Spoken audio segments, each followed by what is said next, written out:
Dubai तो एकदम safe है, ये बोलने वाले आजकल दिख नहीं रहे। अमन गुप्ता जी अब हलवा बेचने जा रहे हैं, हाजमुला में कीड़े मिले हैं और ये एप्पल का अब तक का सबसे बकवास प्रोडक्ट है। ट्रम्प कितना अजीब इंसान है, कल तक बोल रहे थे कि हम वॉर जीत चुके हैं और आज बोला कि वॉर की वजह से ऑयल प्राइसेस ऊपर जाते हैं तो जाने दो, हम इससे बहुत पैसे कमाने वाले हैं। Hey welcome to daily business dose, एक ऐसा शो जहां हम हर रोज सबसे इंटरेस्टिंग बिजनेस न्यूज और काम की चीजों पर डिस्कशन करते हैं। This is Himanshu Harish Mundra. चलिए शुरू करते हैं। पहली न्यूज है, पूरे यूएई में ईरान अटैक करे जा रहा है। अब तक सिर्फ यूएस के एम्बेसीज और मिलिट्री बेसिस पे अटैक करने की बात थी, बट अब high rise buildings, public property, यहाँ पर भी अटैक कर रहा है और अब तो प्लान है कि वो फाइनेंशियल इंस्टीट्यूशंस पे भी अटैक करेगा। बट इससे सबसे बड़ी प्रॉब्लम पता है किसको होगी? दुबई को, क्योंकि दुबई छोड़ के पूरे यूएई की इकोनॉमी तेल पे चलती है, लेकिन दुबई के जीडीपी में ऑयल का कंट्रीब्यूशन 2% से भी कम का है। उनकी इकोनॉमी चलती है बाहर से लोगों को अट्रैक्ट करने की वजह से, जिस वजह से टूरिज्म आता है तो वहाँ पे फाइनेंस सेक्टर ग्रो करता है। फाइनेंस सेक्टर ग्रो करता है तो लोग वहाँ रियल एस्टेट में इन्वेस्ट करते हैं। बट अब जब दुबई ही अनसेफ रहेगा तो वो लोगों को सेफ्टी गारंटी नहीं कर पाएंगे, लोगों को सेफ्टी नहीं गारंटी कर पाएंगे तो लोग दुबई को छोड़ के जाएंगे और जा भी रहे हैं फिलहाल। और मेजर चैलेंज ये होगा कि क्या अब लोग वापस आएंगे। और एक और बात बताऊं, दुबई ने एक रूल बना दिया है कि कोई भी ऐसे मिसाइल के अटैक जो कि दुबई पे हो रही है उसके वीडियोस नहीं शूट कर सकता। क्यों? क्योंकि ऐसे वीडियो सोशल मीडिया पे जाएंगे और दुबई को अच्छी तरह से पता है कि एक बार ये नैरेटिव बिल्ड हो गया, एक बार लोगों का परसेप्शन खराब हो गया कि भाई दुबई सेफ नहीं है तो उनका पूरा खेल खत्म।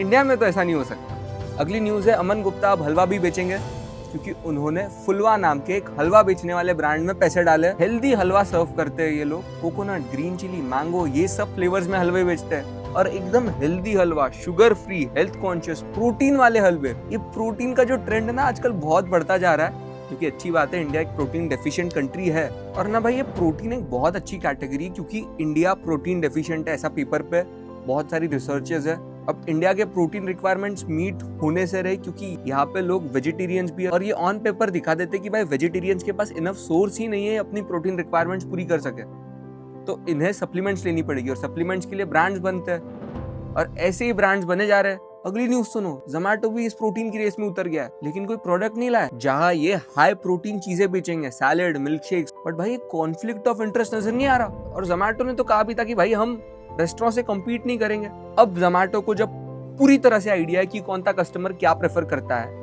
किस टाइम पे करता है, किस जगह से मंगाता है, किस प्राइस पॉइंट पे मंगाता है, तो क्या अब वो उन लोगों का बिजनेस नहीं खाएगा जो ऑलरेडी स्पेस में है और उनके पास तो पूरा डिस्ट्रीब्यूशन रेडी है, तो उन्हें मार्जिन का टेंशन नहीं, उन्हें किसी को कमीशन नहीं देना। यहाँ पर जोमैटो 15, 20, 25% तो लेता ही होगा। ये 25% जोमैटो का बच गया तो वो प्राइस कम कर सकता है, तो कस्टमर्स तुरंत उन पे स्विच कर जाएंगे। तो भाई ये जोमैटो के लिए बहुत फायदेमंद है, लेकिन जो बिजनेस जोमैटो पे कर रहे हैं उनके लिए बहुत कंसर्निंग है। सेम अमेजोन भी करता है। अमेजोन पहले प्लेटफॉर्म है, बोलता है आओ मेरे प्लेटफॉर्म पे बेचो, फिर देख लेता है कि कौन सी चीज में मार्जिन ज्यादा है, कौन सी चीज वो सस्ते में बना पा रहा है, बन गया वो अमेजोन बेसिक का प्रोडक्ट हो गया। अब खुद की वेबसाइट है तो प्रोडक्ट तो ऊपर रैंक करेंगे, कस्टमर एक्विजिशन कॉस्ट नहीं है और किसी को अपनी मार्जिन देनी नहीं है, तो वो प्रॉफिटेबली वो बिजनेस कर ही लेंगे। ठीक है, देखते हैं रेस्टोरेंट वाले कैसे रिएक्ट कर रहे हैं। हालांकि जरूरत तो है हाई प्रोटीन मील्स की, हाई प्रोटीन डाइट की जरूरत तो है। अब जोमैटो की बात निकली है तो एक दो और बात कर लेते हैं। रिसेंटली दीपेंद्र गोयल ने पोस्ट किया, उन्होंने कहा कि हमें ऐसे लोग चाहिए हमारे ब्रांड टेम्पल के लिए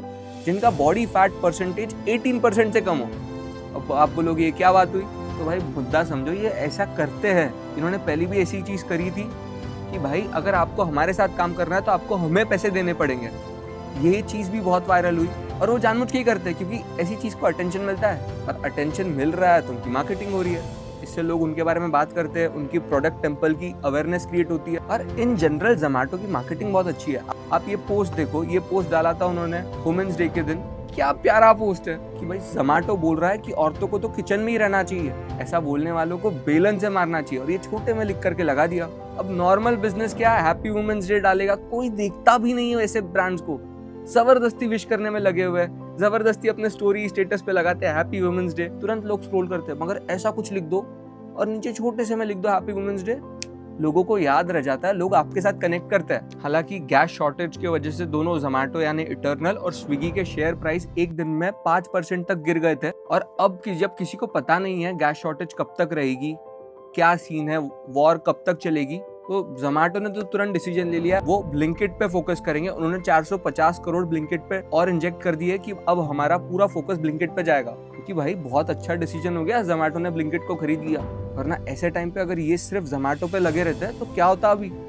रेस्टोरेंट्स तो बंद हो रहे हैं बिकॉज गैस की सप्लाई नहीं हो पा रही है इनफ, जिसके बारे में हम आगे बात करेंगे। अगली न्यूज है, एप्पल ने अब तक का अपना सबसे बेसिक प्रोडक्ट लॉन्च कर दिया है, इंडिया में भी आ गया है। और मेरा मन था इस पे बात करूं, कितना ज्यादा बेसिक है एप्पल की। उसकी आप ऐड देखो, सबसे बेसिक से बेसिक फीचर को हाईलाइट किया है कि क्या है इसमें, वो सारे ऐप है जो एप्पल में होते हैं। मतलब इतनी ज्यादा बेसिक चीज, उनका वही डिस्प्ले, वही कैमरा, वही पोर्ट, इन सब बेसिक चीजों को ऐड में दिखाया कि पता नहीं ये बहुत ही रिवोल्यूशनरी प्रोडक्ट है। बट यही तो है एप्पल का मास्टर स्ट्रोक। तो बात समझो, आज के टाइम पे 70% आईफोन लोग ईएमआई पे ले रहे हैं, यानी लोग आईफोन लेने के लिए तैयार है। क्यों? क्योंकि एक शो ऑफ प्रपोजिशन है। बट अब तक क्या हो रहा था ना, लोग जब भी लैपटॉप लेने की बात आ रही थी तब स्टूडेंट्स एप्पल के प्रोडक्ट्स नहीं प्रेफर कर रहे थे, क्योंकि एक तो पहले वो 80,000 एंड अबव से शुरू हो रहे थे। इसी वजह से ऐसा बहुत बड़ा चंक था जिन्होंने आईफोन तो एक्सपीरियंस कर लिया लेकिन मैक का एक्सपीरियंस ही नहीं लिया।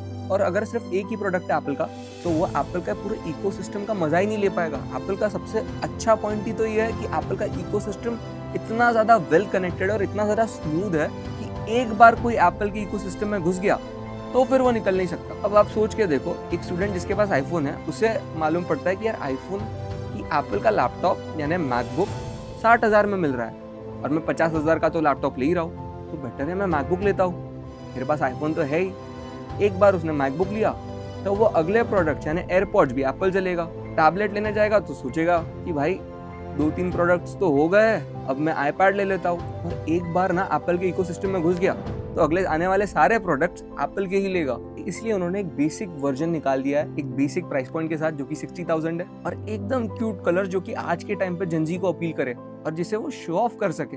अगली न्यूज है, हर दिन 2 GB का डेटा यूज करते हो, अब गवर्नमेंट आपसे उसके भी पैसे लेने वाली है। तो गवर्नमेंट एक ऐसा रूल लाने का प्लान कर रही है कि आप जितना GB डेटा कंज्यूम करोगे, मोबाइल डेटा कंज्यूम करोगे, उतने ही रुपए का आपको टैक्स लगेगा। यानी 1 GB डेटा अगर कंज्यूम किया तो 1 GB आपसे टैक्स लिया जाएगा। इससे क्या होगा, आपका डेटा प्लान महंगा हो जाएगा। मान लो आप 2 GB हर रोज कंज्यूम करते हो, यानी कि वो महीने का 60 रुपया हो गया। और गवर्नमेंट को इससे एक्सपेक्टेड है 22,000 करोड़ रुपए का रेवेन्यू जनरेट हो जाएगा।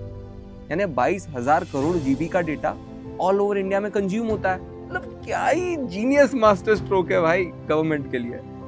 हमारे लिए तो क्या देना पड़ेगा। बट बहुत ज्यादा क्रिटिसाइज हो रहा है ये। पीपल आर लाइक, अब एक काम करो, रील स्क्रॉल करने पे भी टैक्स लगा दो कि जितनी रील स्क्रॉल करी उतने पैसे कटेंगे। भाई अब आगे बढ़ते हैं वॉर न्यूज के साथ। सबसे पहले पिछले वीडियो में भी हमने डिस्कस किया कि LPG सिलेंडर्स की ऑल ओवर इंडिया में शॉर्टेज हो गई है। ऑलमोस्ट आधा India, as per report 57% households परेशान है LPG शॉर्टेज की वजह से। और भाई इसे टाइम पे कुछ लोग तो बहुत ही गजब होते हैं कि होड़ करके रख लिया, कि भाई जमाखोरी बोलते हैं ना, कि जमा करके रख लिया, अब बेचेंगे उसको ब्लैक में। और इस पर गवर्नमेंट ने भी अपना स्टैंड क्लियर किया है कि भाई ऐसा करते हुए पकड़े गए तो हम एक्शन लेंगे। बट फिर भी भाई लोग है कुछ, और एक्चुअल में अब सिलेंडर बहुत लोग ब्लैक में ले रहे हैं। और अभी इसी ब्लैक में सिलेंडर मिलने की वजह से रेस्टोरेंट ने LPG सरचार्ज ऐड लगाना शुरू कर दिया अपने बिल के अंदर। यानी अब उनको LPG महंगी मिल रही है तो उन्हें भी तो कहीं ना कहीं से वो पैसे निकालने हैं, तो वो बिल में ही LPG सरचार्ज नाम का एक अमाउंट जोड़ के देने लग गए ताकि भाई ये उन पे ना हो। और ये तो बस शुरुआत है, अगर ये कंटिन्यू हुआ तो भाई बहुत प्रॉब्लम हो जाएगी। बट इंडिया के लिए एक अच्छी न्यूज है कि इंडिया न्यूट्रल है। इंडिया के ईरान के साथ भी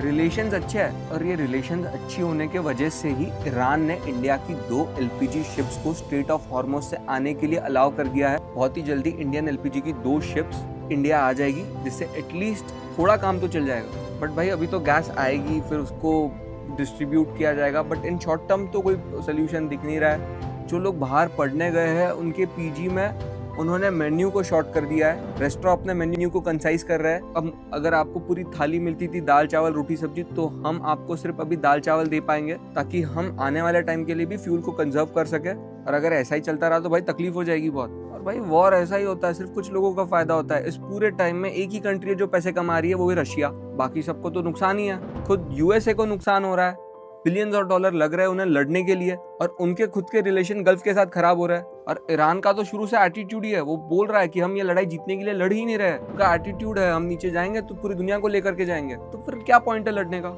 ये ईरान के फॉरेन मिनिस्टर का ट्वीट है। पहले US ने इंडिया को बुली कर करके ये मनवाया कि भाई रशिया से ऑयल मत खरीदो, और अब जब ये स्ट्रेट ऑफ हॉर्मुज ब्लॉक हो गया तो अब यूएसए इंडिया से भीख मांग रहा है कि भाई रशिया से ऑयल खरीद लो वरना पूरी दुनिया में ऑयल के प्राइसेस बढ़ जाएंगे। दूसरी तरफ ये ट्रम्प ही है जो ट्वीट करके डालते हैं कि भाई ऑयल का प्राइस बढ़ता है तो बढ़ने दो, इससे हम तो बहुत पैसे कमाते हैं। मतलब क्या बंदा है ये। मोर और लेस ट्रम्प भी रियलाइज कर चुके होंगे कि भाई हमसे एक मिसकैलकुलेशन हो गया है, हमने ईरान को वेनेजुला की तरह समझा कि उनकी लीडरशिप को लेकर के आओ या लीडरशिप को खत्म कर दो, लोग खुद सड़कों पे आ जाएंगे और बस वहां पर भी हमारी पपेट सरकार आ जाएगी। ऐसा तो कुछ हुआ नहीं, उल्टा पूरी दुनिया में उथल पुथल हो गई। देखने वाली बात है आने वाले टाइम में और क्या क्या होता है, बट मैं आपके लिए न्यूज़ लाता रहूँगा। कमेंट में बताओ कि क्या आपको अच्छा लगा क्या नहीं लगा। वीडियो को लाइक कर दो यहाँ तक देख रहे हो तो। कल फिर मिलते हैं बिजनेस न्यूज़ के साथ।